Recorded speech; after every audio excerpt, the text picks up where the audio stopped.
जय भारत दोस्तों। तो आज मैं आया हूँ उत्तराखंड के एक दूर दराज गांव में और आज हमारे गेस्ट हैं श्री प्रवीण पुरोहित जी।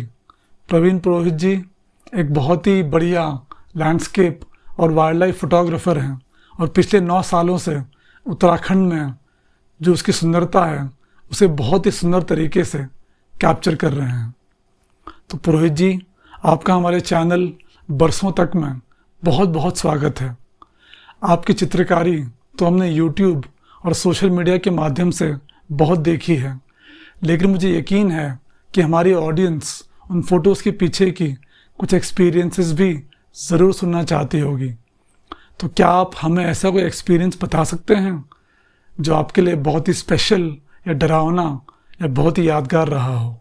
सबसे पहले तो सभी को प्रणाम और आपका बहुत बहुत धन्यवाद मुझे अपने चैनल पर इनवाइट करने के लिए।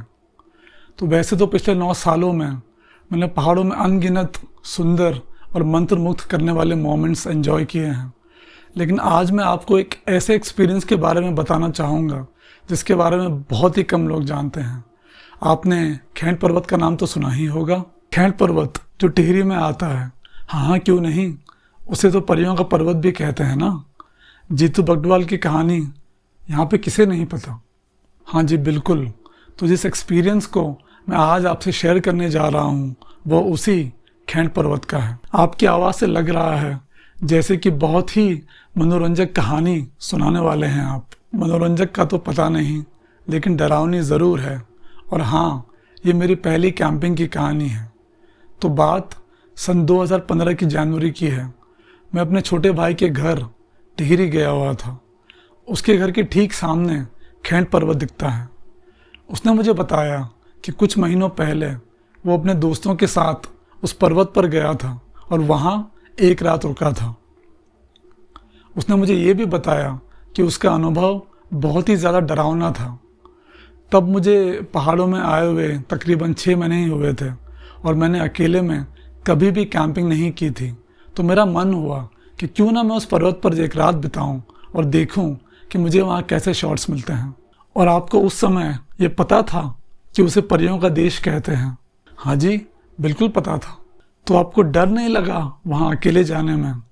अगर मैं आपकी जगह होता तो वहाँ रहना तो दूर, दिन में भी अकेले ना जाता। क्योंकि मेरी पहली कैंपिंग होने वाली थी तो मुझे डर तो बहुत था, झूठ नहीं बोलूँगा मैं आपसे, लेकिन एक रोमांच भी था। और क्योंकि वो पर्वत काफ़ी ऊंचा है तो मुझे पूरा यकीन था कि वहाँ से मुझे सनराइज़ और सनसेट के टाइम बहुत ही प्यारे शॉट्स मिल सकते हैं। और ये सब जानने के बाद भी आप वहाँ चल दिए? हाँ, 1 या 2 दिन के बाद मैंने एक बस पकड़ी और मैं खैंड की ओर निकल पड़ा। जब मैं खैंड पर्वत के नीचे जो गांव है वहाँ पहुँचा, जहाँ से ट्रैक शुरू होती है, तो वहाँ के लोगों ने मुझे बताया कि ऊपर एक साधु रहता है और उसके यहाँ रहने और खाने का प्रबंध हो जाएगा। उन्होंने मुझे ये भी बताया कि रास्ते में एक जगह पीने का पानी मिल जाएगा और ऊपर रहने में मुझे बहुत ज़्यादा परेशानी नहीं होनी चाहिए। अब क्योंकि ट्रैक थोड़ी सी लंबी थी तो मैंने रास्ते के लिए कुछ बिस्किट के पैकेट रख लिए और एक बोतल पानी लेकर मैं ऊपर की ओर निकल पड़ा। वो ट्रैक थी तो बहुत सुंदर, लेकिन मुझे रास्ते में कहीं भी वो पानी नहीं मिला जिसकी गांव वाले बात कर रहे थे। और जो पानी मैं ले गया था ये सोचकर कि ऊपर तो साधु बाबा हैं ही, वो सारा पानी मैं रास्ते में पी गया। और ऊपर साधु बाबा नहीं थे। अरे आप इतने उतावले ना हो, कहानी को सुनिए तो मज़ा आएगा आपको। सॉरी, आपकी बातें सुनकर बहुत एक्साइटमेंट हो रही है तो रहा नहीं गया। खैर, जब तक मैं ऊपर पहुंचा तब तक शाम होने लगी थी और मैंने पाया कि वहाँ साधु बाबा की कुटिया तो थी, लेकिन वे कहीं मुझे दिखे नहीं। उनकी कुटिया को जिस तरह से प्लास्टिक की पन्नी से और लकड़ी के फट्टों से बंद किया गया था, उससे मुझे मालूम पड़ गया कि वहाँ पे वे उस समय ठहरे हुए नहीं थे। उस समय मुझे जंगल का बहुत ही कम अनुभव था, या यूँ कहिए बिल्कुल भी अनुभव नहीं था। तो मैं बहुत ज़्यादा डर गया। पानी की बोतल तो कब की ख़त्म हो चुकी थी और मुझे बहुत ज़्यादा प्यास लगी हुई थी। तो मैं मंदिर के आसपास पानी ढूंढने लगा और मैंने देखा कि एक बड़े से वो जो कोलतार का बड़ा सा ड्रम होता है ना, जब सड़क बनती है तो कोलतार के लिए उसको यूज़ करते हैं, आपने देखा तो होगा। हाँ जी, बिल्कुल देखा है। तो मैंने एक ऐसा ही कोलतार का ड्रम देखा। वो ड्रम अप्रॉक्सीमेटली 1/3 पानी से भरा हुआ था। उस पानी को जब मैंने निकाला तो मैंने पाया कि वो जो पानी था वो एकदम ही काला हो रखा था। अब जब इंसान को भूख या प्यास लगती है तो वो कितना बेबस हो जाता है, ये मैंने उस दिन ही महसूस किया। आपने बेयर ग्रिल्स का नाम तो सुना ही होगा, वो जो डिस्कवरी चैनल पे आते थे पहले। बिल्कुल, उनकी जो फेमस सीरीज़ है मैन वर्सेस वाइल्ड, उसे तो शायद हमारी पीढ़ी के सभी लोग जानते हैं। जंगल में कैसे सर्वाइव किया जाता है उन्होंने बड़ी ही अच्छे तरीके से समझाया है उस सीरीज़ में। हाँ वही। तो जब मैं मुंबई में था तो मैंने उस सीरीज़ के सारे एपिसोड देखे थे और मुझे याद आया कि किसी भी तरह के पानी को उबालकर और साफ़ करके पिया जा सकता है।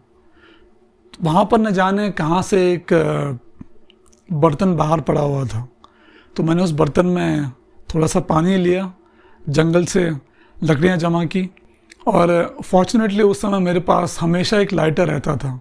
उससे मैंने एक छोटी सी आग जगाई और उस पानी को उबाला। उबलने के बाद भी उसका रंग तो काला ही रहा, लेकिन मुझे एक तसल्ली हो गई कि पानी अब साफ़ है। फिर मैंने अपने रुमाल को एक फ़िल्टर की तरह इस्तेमाल किया और उस पानी को थोड़ा सा छाना, और भले ही उस पानी का स्वाद बहुत ही ज़्यादा अजीब था, लेकिन मुझे आज भी याद है जब मैंने वो पानी पिया तो प्यास बुझने की खुशी तो हुई, लेकिन सबसे बड़ी खुशी मुझे ये हुई कि मैं आज प्यास से मरूंगा नहीं। उस एक्सपीरियंस को शब्दों में बयां करना तो इम्पॉसिबल है, बट मुझे ऐसा लगा कि आज मैं ज़िंदा रहूँगा, ये मेरी ज़िंदगी का आखिरी दिन नहीं है। एक सवाल मेरे मन में आ रहा है, क्या पूछ सकता हूँ आपसे? हाँ जी बिल्कुल।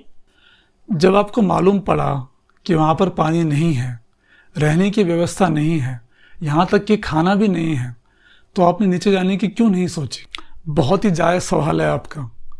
तो जब मैं ऊपर गया तो मैं अपने साथ अपने स्लीपिंग बैग को ले गया था, और मेरे भाई ने मुझे ये भी बताया था कि वहाँ पर एक सीमेंट का कमरा था जो हमेशा खुला रहता है और जिसमें कंबल भी पड़े रहते हैं।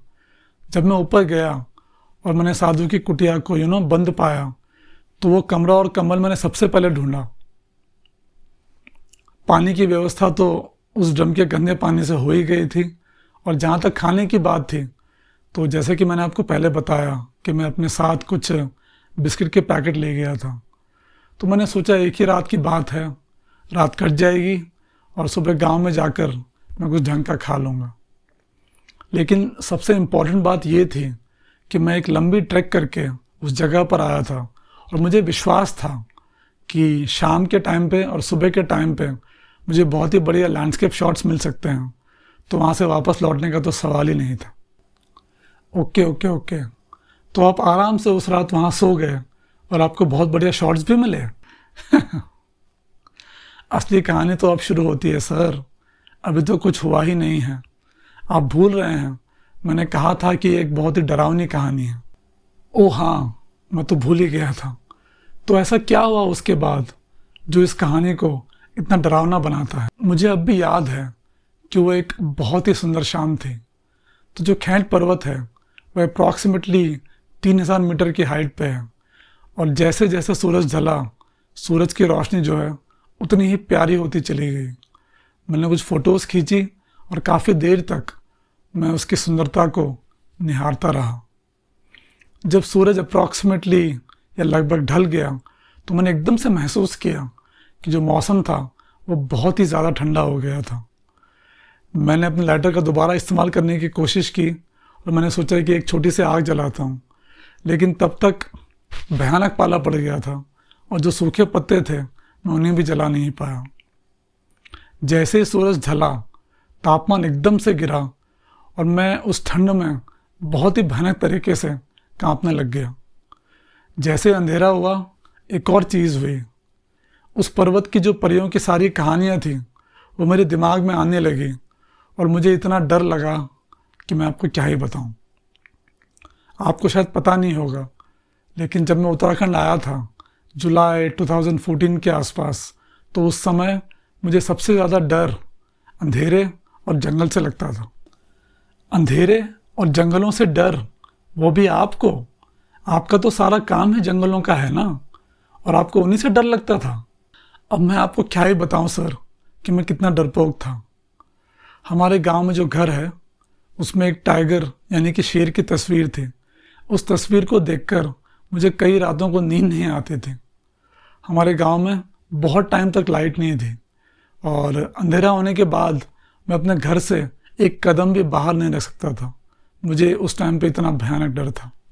इसके बावजूद भी आप मुंबई से उत्तराखंड में आ गए वाइल्ड लाइफ फोटोग्राफी करने के लिए।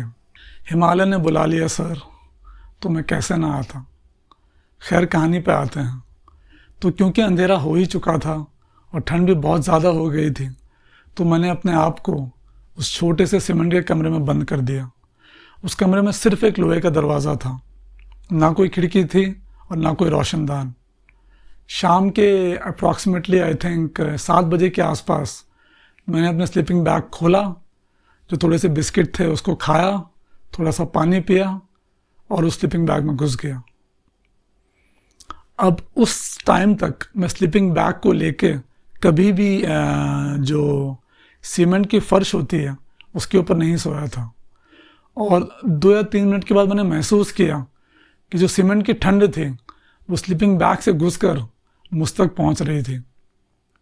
अब आपको ये पता तो होगा कि जो स्लीपिंग बैग होता है उसके नीचे हम स्लीपिंग मैट बिछाते हैं। आप यकीन नहीं मानोगे, मुझे उस रात को ही मालूम पड़ा कि जो स्लीपिंग मैट का असली काम है वो नीचे की ठंड को स्लीपिंग बैग तक आने से रोकना होता है। और आपको ये पता ही नहीं था। हाँ, मुझे उस रात खैंड पर्वत पर ही मालूम पड़ा। वो तो भगवान का शुक्र था कि वहाँ पर काफ़ी सारे कंबल थे। तो मैंने कुछ कंबलों को लिया और अपने स्लीपिंग बैग के नीचे बिछाया। उसके बाद कुछ और कंबल लिए और अपने ऊपर ओढ़ लिया ताकि मैं रात को ढंग से सो सकूं। अब आपने वो ब्लैक कंबल देखे होंगे जो पहले आते थे। तो जो कंबल होते हैं वे सिर्फ 3 फीट चौड़े होते हैं और 6 फीट लंबे होते हैं। अब अगर आप ठंड में रहे हैं तो आपको मालूम ही होगा कि अगर ज़रा से भी हवा आपके कंबल या रजाई के अंदर घुस जाती है तो बदन एकदम सिहर जाता है। तो उस जनवरी की रात जब बाहर का तापमान 0 डिग्री से काफ़ी नीचे उतर आया था, जैसे ही मैं थोड़ा सा सोता और हिलता तो क्योंकि वो कंबल काफ़ी संकरे थे तो कहीं ना कहीं से हवा अंदर आ जाती और मैं काफ़ी देर तक सिर्फ कांपता ही रह जाता। जब अंधेरा हुआ तो बाहर से न जाने कैसे कैसी आवाज़ें आने लगीं। जैसा कि मैंने आपको पहले ही बताया कि जंगल और अंधेरे से मुझे उस समय बहुत डर लगता था। ऊपर से परियों की कहानियाँ, तो मेरे दिमाग में न जाने कैसी कैसी कहानियाँ बनने लगी और मैं उस बंद कमरे के अंदर ठंड से ज़्यादा डर से कांपने लगा।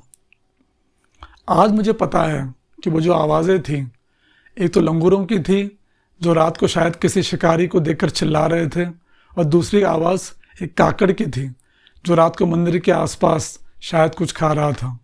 लेकिन उस रात मैं इतना डरा हुआ था कि मुझे सारी आवाज़ें उन परियों और भूतों की लगी और मुझे पूरा यकीन था कि उस रात को कोई मुझे वहाँ से उठा ले जाएगा या फिर मुझे कोई भूत या परी दिख जाएगी और मेरा हार्ट फेल होके मैं वहीं मर जाऊँगा। आपकी तो उस रात बहुत ही ज़्यादा हालत ख़राब हुई पुरोहित जी। अरे बहुत ज़्यादा डर सर। मुझे अब भी याद है उस पूरी रात मैं टॉर्च जला जला कर उस बंद कमरे के अंदर चेक कर रहा था कि कोई अंदर तो नहीं घुसा। हनुमान चालीसा का मैंने पूरी रात पाठ किया और भगवान से पूरी रात सुबह होने की प्रार्थना करता रहा। जैसे ही थोड़ा सा उजाला हुआ मैं अपने कमरे से बाहर निकला और उजाला देखकर जितनी खुशी मुझे उस दिन हुई थी ना सर, ऐसी खुशी आज तक नहीं हुई है। सामने बहुत ही सुंदर हिमालय दिख रहे थे, तो बहुत देर तक मैं पहाड़ों को निहारता रहा, धूप सेकता रहा और भगवान का बार बार धन्यवाद करता रहा। फिर मैंने कुछ फ़ोटोज़ ली और थोड़ी देर बाद जब मेरे शरीर में थोड़ी सी जान आई तो मैंने हाथ जोड़े और भागते हुए नीचे गांव की तरफ आ गया।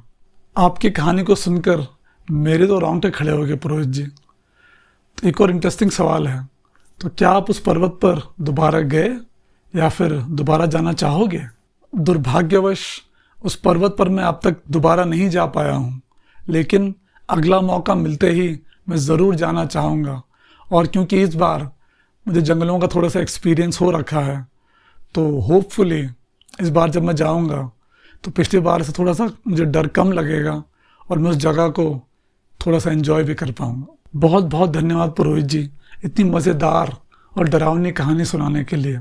उम्मीद करता हूँ कि हमारे दर्शकों को ये कहानी ज़रूर पसंद आई होगी। अगर आपको ये कहानी पसंद आई है तो इस वीडियो को लाइक करें और ये कहानी अपने दोस्तों और फैमिली के साथ ज़रूर शेयर करें। बहुत बहुत धन्यवाद।